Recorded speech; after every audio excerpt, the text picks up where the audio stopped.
लोगों की जिनकी शादी में देरी हो रही है या फिर शादी के बाद जिनकी मैरिड लाइफ ठीक नहीं चल रही है। ऐसे लोग भगवान गणेश को कौन सा पत्ता अर्पित कर सकते हैं, आइए जानते हैं।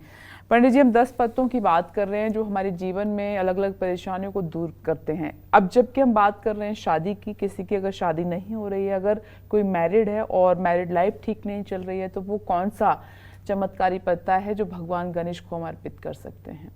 देखो, भगवान गणेश की पूजा विवाह जब होने लगता है ना, तो जब कन्या मंडप में प्रवेश करती है जी, तो सबसे पहले एक पत्तल पर 4 जगह अक्षत और 4 जगह सुपारी रख करके गौर, गणेश, कुबेर और अरेमा, इन 4 देवताओं की पूजा कन्या आके करती है। सबसे पहले गणेश, गौरी, कुबेर और अरेमा की पूजा करती है, सिर्फ इसीलिए कि हमारा दाम्पत्य जीवन निर्विघ्न संपन्न हो। जी, मतलब विवाह की नींव ही रखी जाती है गणेश पूजन से। और वहीं पर कन्या से गौरी के ऊपर सिंदूर भी डलवाया जाता है, ठीक है।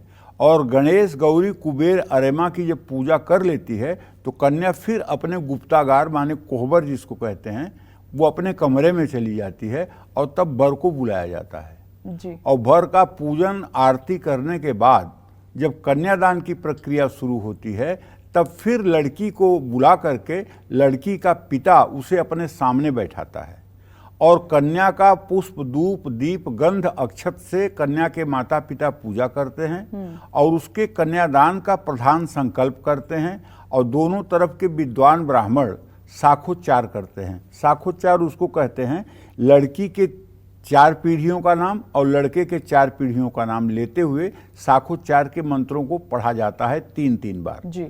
और जब साखोच्चार का मंत्र हो जाता है तो जिस समय लड़की का पिता लड़की के हाथ को लड़के के हाथ पर यूं देता है तो पाणी ग्रहण संस्कार, इसी को विवाह कह देते हैं।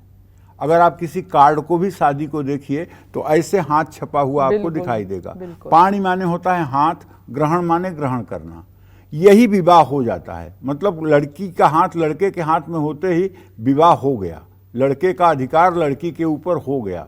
अब इसके बाद जैसे सिंदूर दान है और 7 फेरे हैं, ये सब प्रतिज्ञा की बात है, विवाह की बात नहीं है। विवाह की बात तो यहीं संपन्न हो गई। अब इसके बाद सिंदूर दान होना है, लावा होना है, फेरे होने हैं, अस्मारोहण होना है, वो सब हवन होना है, वो सब प्रक्रिया विवाह के शुभ कार्य की हैं। लेकिन विवाह तो इतने पर ही संपन्न होता है, पाणी ग्रहण करने पर ही। जी पंडित जी, इसी बात से 2 छोटी छोटी बातें मेरे जहन में है, मैं वो पूछना जरूर चाहती हूँ आपसे। जब हम जोड़े की बात करते हैं, पति पत्नी की बात करते हैं, तो आप अभी गणेश गौरी की बात करें, लेकिन भगवान शिव और गौरी की पूजा होती है उस वक्त, कपल जो करते हैं, लेकिन यहाँ पे आप गणेश और गौरी की प्राथमिक पूजा बता रहे हैं। तो इसमें थोड़ा सा जो है मुझे बताइए कि कपल के तौर पर तो अक्सर आप कहते हैं कि सुहागिनें जो हैं वो गौरी और भगवान शिव की पूजा करें इनका। हाँ। दूसरी बात ये कि जो हम कार्ड छपवाते हैं, अक्सर मैंने देखा है कि उस पर हम भगवान की तस्वीर भी छपवाते हैं और मंत्र भी लिखते हैं, लेकिन अक्सर घरों में वो जो कार्ड होते हैं उनकी दिशा ठीक नहीं होती, मतलब इधर उधर फेंक देते हैं, उस पर पैर भी पड़ते हैं, कभी कूड़े में भी मैंने देखे हैं। तो मेरा मन जो है बहुत दुखी होता है ये सब देखकर। देखो बेटा, तुम्हारा मन भागवतिक है इसलिए दुखी होता है। ये सचमुच में बहुत विडंबना की बात है कि किसी पोस्टर में देवी देवता का चित्र बनाना, झोले पर देवी देवता का चित्र बनाना, कपड़े पर देवी देवताओं का नाम लिखा हुआ कपड़ा धारण करना, या शादी के कार्ड पर मतलब कि देवताओं की आकृतियां अंकित करना, ये सब चीजें जो है भागवतिक अपराध है।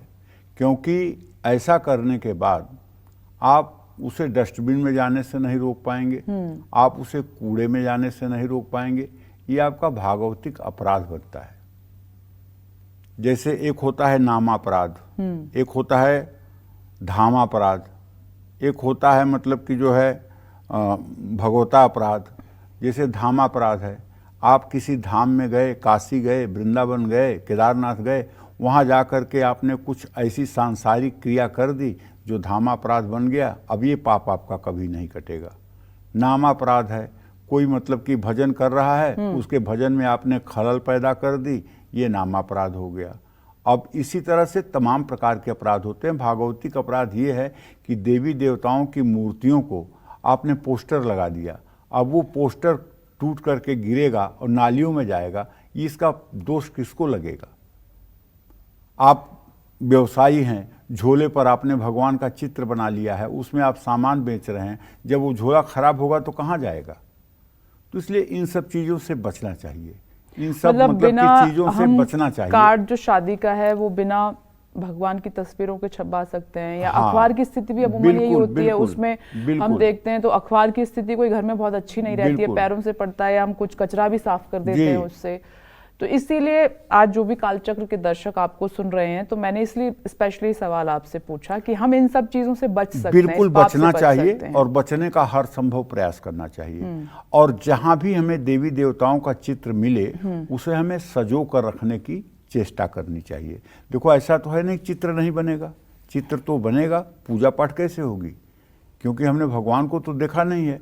भगवान के एक स्वरूप की परिकल्पना करके हम वही पूजा करते हैं, क्योंकि भगवान तो इतने सुंदर हैं कि उसको कोई क्या मतलब चित्र बनाएगा। बिल्कुल सही बात है। अनंत कोटि बार सरस्वती जन्म लें और वो भगवान की सुंदरता के बारे में कहना चाहें तब भी नहीं कह सकती हैं, वो तो इतने सुंदर हैं।